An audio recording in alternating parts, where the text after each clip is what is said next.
Welcome 4X fans, it's Rob here from Explominate here with Zephon, and I'm going to create retroactively an episode 0. Let's call it episode 0.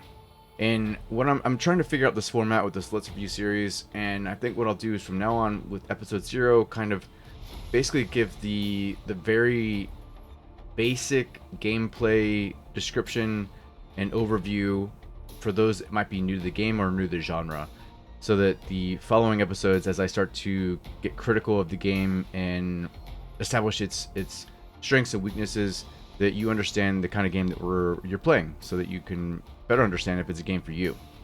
And what I can say about Zephon, right? So first of all, there is an introduction game, which I really appreciate. I haven't actually done it, but we could do it if you want. You know what? We could do an introduction game. But while I'm doing an introduction game, I'm going to talk about the game itself, right? So the game itself. So Proxy Studios is the developer behind Pandora, which was almost like an Alpha Centauri. It was an attempt to make an Alpha Centauri type game. And they went on to create an expansion for Pandora that actually was the game got pretty good. And then they went on to then become the developers of Warhammer 40k Gladius Relics of War. If you haven't seen that before, I would definitely check it out. It's a very good combat. It's just basically it's the description I make is that it's a turn-based RTS, and people are like, what does that mean? You don't even know what RTS stands for.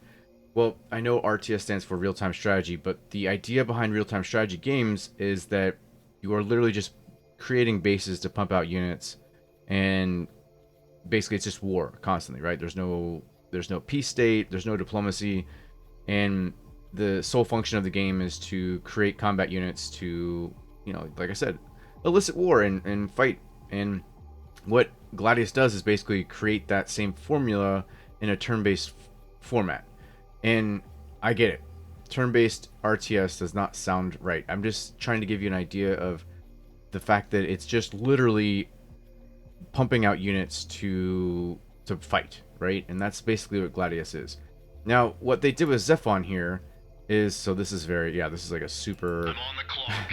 this is a super basic introduction here, and I appreciate that they do that, because I think that that's important for somebody who's very new to this type of game. But what Proxy Studios did with Gladius and then now Zephon is that they've created this very combat focused 4X game where you're definitely, your main focus is that you're combating your enemies, right? And in Zephon, they've kind of taken it a step closer to a traditional 4X game. And a traditional 4X game is like Civilization, or there's a lot more now. Shoot, there's so many traditional 4X games. You could go to Beyond Earth more recently from Firaxis, a Civilization game, Age of Wonders, all those games where your main focus is to explore your surrounding tiles, expand, so expanding your reach through city building, and then exploit, which you're exploiting the natural resources around you, and then extermination. So now Zephon has all 4 of them, right? And before, Gladius probably had 3 of those 4Xs, really, because you were exploiting, but there's some factions there that don't expand. And even then, you could definitely argue that Gladius had all 4Xs, right?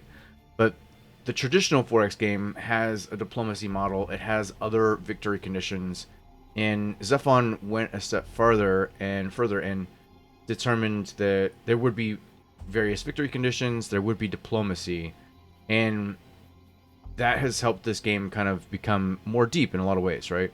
So, like I said, it's combat focused. I'm going to go ahead and load my game that we were talking about that I've been playing. So we're going to come over to this game where I'm playing through my Let's Review series. And yeah, so like the essential things that you need to know about Zephon is it is very much in the formula of 4X. It is very much a Civilization type game. And the focus here is strictly about mostly combat, right? There are other things you'll be doing, of course, and the thing that I really appreciate about Zephon is it has expanded into almost like a role-playing 4X game where like the communications and the relationships that you have with the various NPC factions and the other player factions are played out in a way that definitely, let's see, I don't know why I'm saying that now, but it plays out in a more role-playing fashion, right? Because each of them have a way that you can speak to each other, and each of your leader types have a way that they present different agreements and stuff like that. So it feels a lot like Alpha Centauri in that regard. And if you haven't played Alpha Centauri, then you should. But Alpha Centauri took a very deep, like, philosophical and RPG take on, like, it added a lot of those elements to the 4X genre. And so that's where Zephon starts to differ from the games like Warhammer 40k Gladius and stuff like that. And they definitely went back to their, like, more traditional 4X roots, I guess. And what I like about Zephon is that, like I said, it does take a huge cue from Alpha Centauri. It has really added that, like, that role-playing element to your communications and your diplomacy. And there's a lot more events and stuff like that as well. So basically, to sum this all up, is that Zephon is an evolution of what Proxy Studios has been doing. They have, like I said, Pandora First Contact, I think was the name of it, and then further to Warhammer 40k Gladius, they've kind of developed this very combat-centric 4X type, and it's really working out well for them. And so, you know, you're going to be building your cities. You know, the thing that I also really like about the Zephon formula is that it does take a little while to start expanding. So your first, I don't know, I would say somewhere in the realm of 60 to 80 turns are very much you exploring your map and taking out the creeps that are there, the NPC aliens, and, you know, the various bandits and renegades and stuff like that that are across the map, and sort of creating your own space and using your units to clear out a lot of these creeps, like I said, and also establishing relationships with the various NPC and other player factions in this game. And then what starts to happen pretty quickly is that you'll start almost choosing sides, right? There'll be choosing sides between your various NPC factions, your various player factions, and war breaks out. War breaks out very quickly.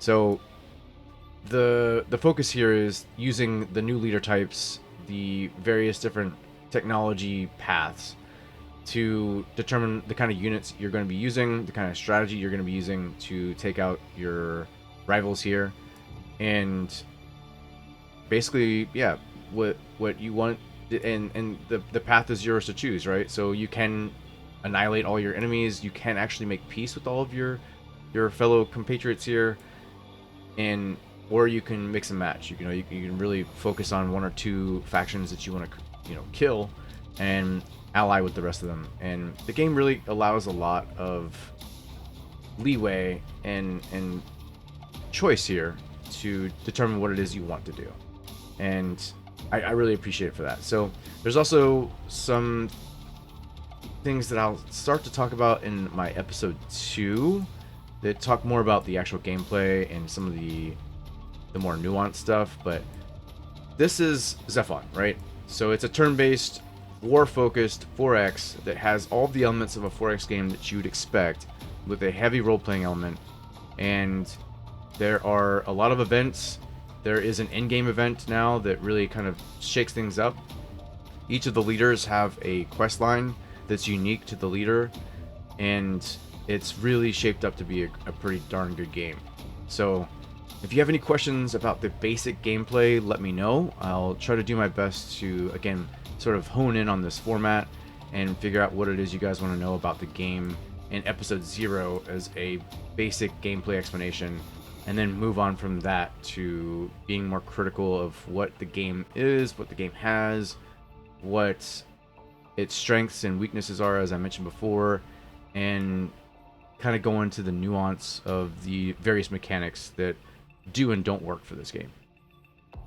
With that said, hopefully that was a basic enough description for anybody who's new to this game, new to the genre, that might need an understanding of what they're getting themselves into. There was a lot of demos that this game pushed out throughout the time of its, like, development period, and I think that gave a pretty good impression of what the game was all about. But the last few demos, and particularly version 1.0, are easily the best versions of this game, and it has turned out to be a pretty fantastic game. So let me know in the comments below if you have any further questions about basic gameplay elements and what I could do better in a future episode 0 for whatever next 4X game comes out. And until then, this was Rob from Explominates. Thanks for being here. Keep exploring.